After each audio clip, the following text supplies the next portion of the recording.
አሰላሙ አለይኩም ወራህመቱላሂ ወበረካቱ። ዲና የተከበራችሁ ቻናሌ ተከታታዮች እንዴት ናችሁ? ከኔ ጋር ሰላም ነው አልሐምዱሊላህ ረቢል ዓለሚን። ውድ የሙስሊም የእስልምና እምነት ተከታይ እህቶቼ እንኳን ለኢድ አል አድሃ በዓል በሰላም አደረሳችሁ እላለሁ። ክርስቲያን ወገኖችን ሰላም ብያለሁኝ። አላህ ሱብሓነሁ ወተዓላ በያለንበት ይጠብቀን። ዛሬ ይዤላችሁ የመጣሁት በሶሻል ሚዲያ እየተዟዟረ ያገኘሁት አንድ ልብ የሚነካ ታሪክ ነው ማለት ነው። ልጅቷ የቡታጅራ የሚባል ሀገር ነው ተወልዳ ያደገችው። ወደ አረብ ሀገር ሀመጣይ ብዙ አመታትን አስቆጥራለች ማለት ነው።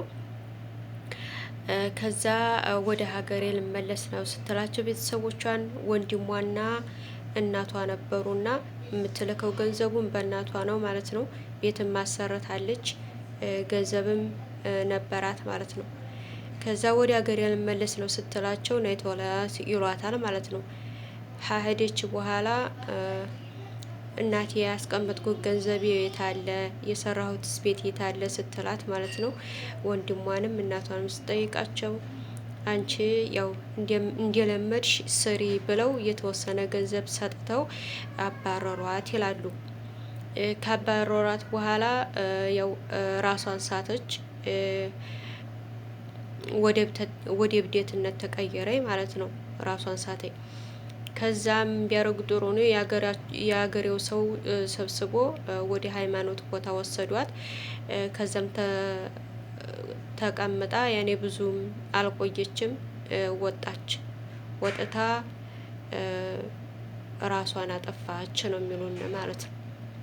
እና አላህ ሱብሃነሁ ወተዓላ ለኛ ያለው አይቀርም። ያን ገንዘብ ቢጠፋ ህይወት ይቀጥላል። ህይወታችንን ለማጥፋት ራሳችንን ነፍሳችንን ባንቆርጣት ደስ ይላል ማለት ነው።